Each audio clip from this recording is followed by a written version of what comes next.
السلام علیکم ورحمۃ اللہ وبرکاتہ۔ الحمدللہ رب العالمین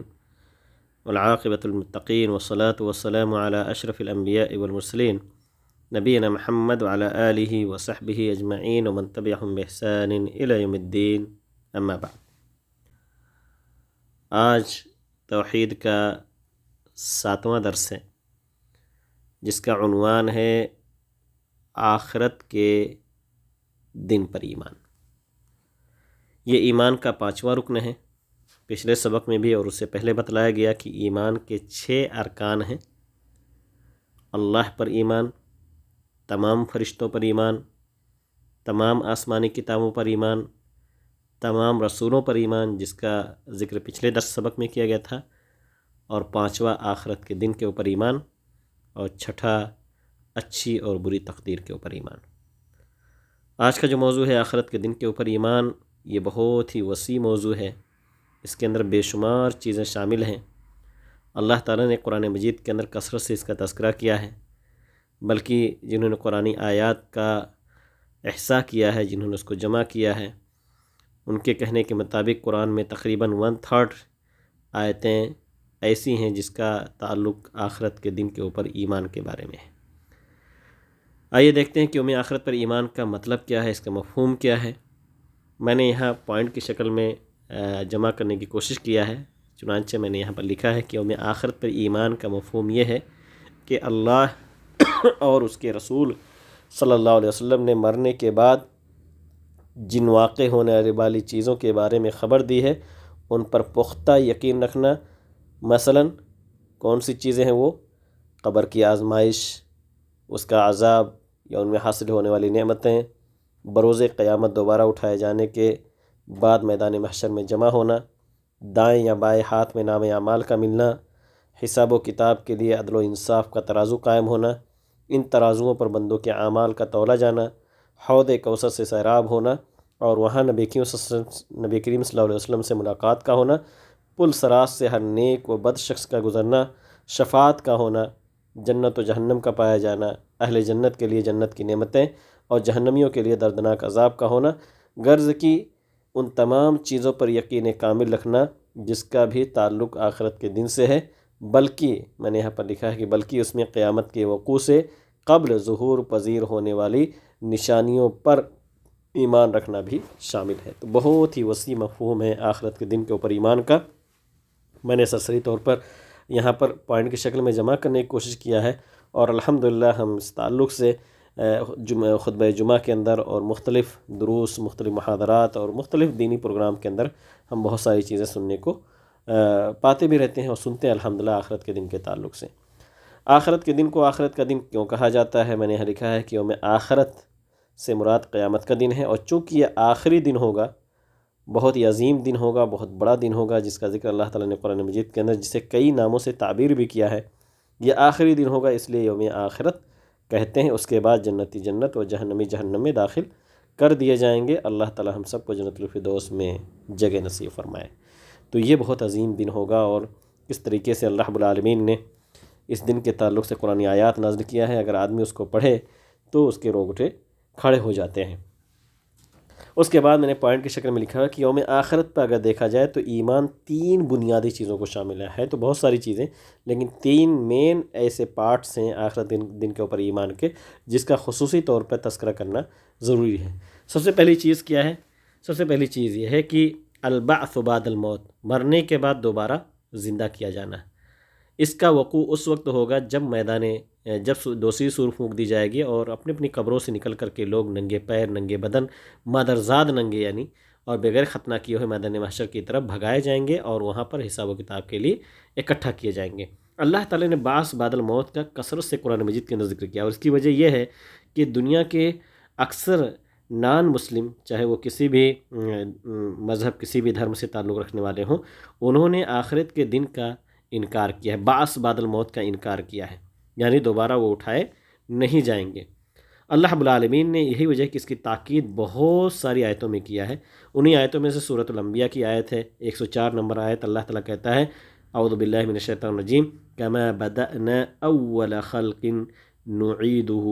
وعدا علینا انا کنا فاعلین، کہ جیسے ہم نے پہلی دفعہ پیدائش کی تھی اسی طرح دوبارہ کریں گے، یہ ہمارے ذمہ وعدہ ہے اور ہم اسے ضرور کر کے ہی رہیں گے، یعنی اس میں کوئی شک و شبہ نہیں ہے۔ ایسے ہی اللہ رب العالمین قرآن مجید کے اندر کہتا ہے سورۃ المؤمنون کی 15 اور 16 نمبر آیت میں ثم انکم بعد ذلک لمیتون ثم انکم یوم القیامت تبعثون، کہ اس کے بعد پھر تم یقیناً مر جانے والے ہو اور قیامت کے دن بلا شبہ تم سب کے سب اٹھائے جاؤ گے۔ صحیح مسلم کی حدیث ہے جس میں نبی کی نے بتلایا ہے کہ لوگ ننگے بدن ننگے پیر ہوں گے، یحشر الناس یوم القیامہ حفاتا عراتا غرلا، کہ لوگ قیامت کے دن ننگے پاؤں ننگے بدن اور بغیر ختنہ کیے ہوئے فطری پیدائش پر اٹھائے جائیں گے، یعنی اللہ رب العالمین گویا ایک نئی زندگی دے گا، اور نئی زندگی جو ملے گی اس میں آدمی جس طریقے سے ماں کے پیٹ سے پیدا ہوتا ہے بالکل ننگا دھڑنگا بغیر ختنے کا، ایسے اللہ تعالیٰ میدان محشر میں جمع ہونے کے لیے بھی انہیں اپنی اپنی قبروں سے نکالے گا۔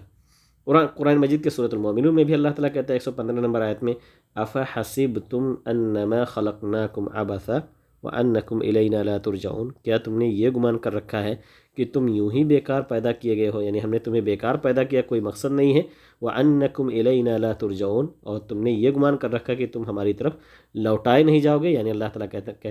کہنا چاہتا ہے کہ یقیناً تم لوٹائے جاؤ گے۔ ایسے سورۃ القصص کی 85 نمبر آیت کے اندر ہے کہ ان الذی فرض علیک القرآن لرادک الی معاد، جس نے آپ پر قرآن نازل فرمایا ہے وہ آپ کو دوبارہ پہلی جگہ لانے والا ہے۔ تو یہ بے شمار آیتیں ہیں قرآن مجید کے اندر بعث بعد الموت کے تعلق سے۔ یہ تو میں نے چند آیتیں آپ کے سامنے پڑھی، لیکن جب قرآن آپ ترجمے کے ساتھ پڑھیں گے تو بہت ساری آیتیں آپ کے سامنے سے گزریں گی۔ تو یہ پہلا پوائنٹ تھا جس پر ایمان رکھنا بہت ضروری ہے، یوم آخرت پر ایمان جب بھی آدمی رکھے گا تو یہ بنیادی نقطہ ہوگا کہ دوبارہ زندہ کیے جانے پر وہ مکمل طور سے یقین رکھے۔ اس کے بعد دوسرا پوائنٹ ہے حساب و کتاب اور جزا پر ایمان، یعنی حساب و کتاب ہوگا قیامت کے دن۔ اللہ رب العالمین نے اس کا بھی ذکر قرآن مجید کے اندر کیا ہے اور بہت ہی تفصیل کے ساتھ کیا ہے۔ چند آیتیں میں پڑھوں گا انشاءاللہ، انہی آیتوں میں سے سورۃ الغاشیہ کی جو شاید ہم میں سے بہت سارے لوگوں کو یاد بھی ہوگی، اعوذ باللہ من الشیطان الرجیم، ان الینا ایابہم ثم ان علینا حسابہم، کہ بے شک ہماری طرف ہی ان کا لوٹنا ہے اور ہمارے ہی ذمے ہے ان کا حساب و کتاب لینا۔ ایسے اللہ تعالیٰ قرآن مجید کے اندر کہتا ہے کہ من جاء بالحسنۃ فلہ عشر امثالها ومن جاء بالسیئۃ فلا یجزى الا مثلها وهم لا یظلمون۔ سورۃ الانعام کی 160 نمبر آیت ہے کہ جو شخص نیک کام کرے گا اس کو اس کا 10 گنا بدلہ ملے گا، اور جو شخص برا کام کرے گا اس کو برابر ہی اتنی ہی سزا ملے گی جتنا اس نے گناہ کا کام کیا ہے، اور لوگوں پر ظلم نہیں ہوگا۔ اللہ تعالیٰ سورہ انبیاء کے اندر سورہ انبیاء کی آیت نمبر 47 نمبر آیت کے اندر اللہ تعالیٰ کہتا ہے وَنَضَعُ الْمَوَازِينَ الْقِسْطَ لِيَوْمِ الْقِيَامَةِ فَلَا تُظْلَمُ نَفْسٌ شَيْئًا وَإِنْ كَانَ مِثْقَالَ حَبَّةٍ مِّنْ خَرْدَلٍ أَتَيْنَا بِهَا وَكَفَى بِنَا حَاسِبِينَ، کہ قیامت کے دن ہم درمیان میں لا کر کے رکھ دیں گے، عدل و انصاف والا ترازو، ٹھیک ٹھیک توڑنے والا ترازو لا کر کے رکھیں گے، اور پھر کسی پر کچھ بھی ظلم نہیں کیا جائے گا۔ وَإِنْ كَانَ مِثْقَالَ حَبَّةٍ مِّنْ خَرْدَلٍ، اگر ایک رائی کے دانے کے برابر بھی عمل ہوگا ہم اسے ضرور لا کر کے حاضر کریں گے، اور ہم کافی ہیں حساب و کتاب کرنے کے ناحیے سے۔ ایسے اللہ رب العالمین نے قرآن مجید کے اندر اور بھی ذکر کیا ہے، اور آیتوں میں ذکر کیا ہے کہ حساب و کتاب ہوگا، کس طرح سے ترازو رکھے جائیں گے، بندوں کے اعمال تولے جائیں گے، اور پھر نام اعمال دیا جائے گا دائیں ہاتھ میں بائیں ہاتھ میں۔ بہت بے شمار آیتیں ہیں۔ آخری پوائنٹ یوم آخرت پر جو ہم نے کہا 3 بنیادی چیزوں پر ایمان شامل ہے، جنت و جہنم کا بیان، اس کا بھی ذکر اللہ تعالیٰ نے قرآن مجید کے اندر بہت ساری آیتوں میں کیا ہے، بلکہ جنت و جہنم دونوں کا تذکرہ ایک ساتھ ہی کئی آیتوں میں کیا ہے۔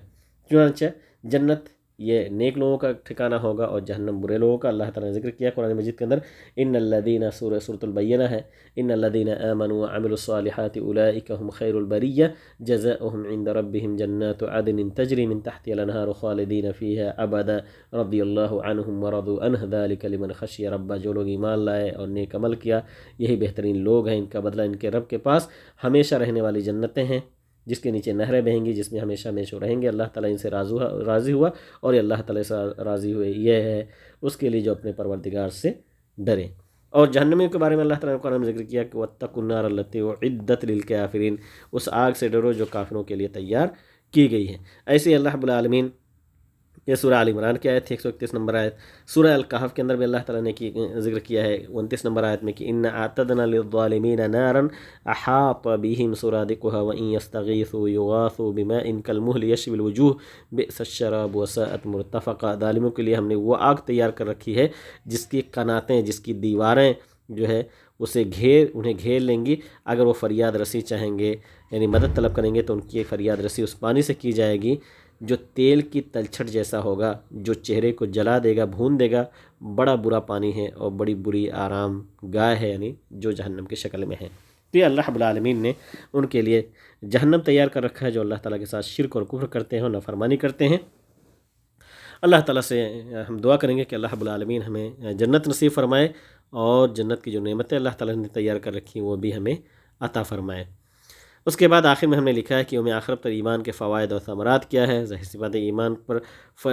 ایمان رکھنے کے فائدے اور ثمرات تو بے شمار ہے، لیکن جو اہم ہے وہ میں نے یہاں جمع کیا ہے کہ حصول جنت کے لیے نیک اعمال کی ترغیب ملتی ہے۔ ظاہر سی بات ہے جنت کی جو نعمتیں اللہ رب العالمین نے ذکر کیا ہے وہ اتنی ساری نعمتیں ہیں کہ آدمی اگر پڑھے ان آیتوں کو تو اس کے اندر رغبت پیدا ہوگی کہ ایسے نیک اعمال کرے جس سے اس کو جنت مل جائے۔ جہنم سے نجات کے لیے معصیت اور نافرمانی سے آدمی بچنا چاہے گا، اور ایک مومن کے دل کو اطمینان اور سکون بھی نصیب ہوگا، خاص طور سے وہ مومن جو اس دنیا کے اندر دنیاوی نعمتوں سے محروم ہے یا کہ مظلوم ہے، تو اسے یقین ہوتا ہے کہ اللہ تعالیٰ قیامت کے دن ضرور جو ہے اس کا بدلہ اسے دے گا۔ تو یہ آخرت کے دن کے اوپر ایمان کے تعلق سے مختصر سا ویڈیو تھا۔ اللہ تعالیٰ سے دعا کریں گے کہ اللہ رب العالمین ہم سب کو آخرت کے دن کے اوپر مکمل طور سے ایمان رکھنے کی توفیق دے، اور ہمیں اس بات کی بھی توفیق دے کہ ہم ایسی نیکیاں کریں، ایسے اعمال کریں جس سے ہمارا آخرت جو ہے سنور جائے، اور ہم سب کو اللہ تعالیٰ کی جنت نصیب ہو جائے اور جہنم سے ہم سب بچ جائیں۔ اللہ رب العالمین سب کو اس کی توفیق دے۔ آمین۔ وآخر دعوانا الحمد للہ رب العالمین۔ السلام علیکم ورحمۃ اللہ وبرکاتہ۔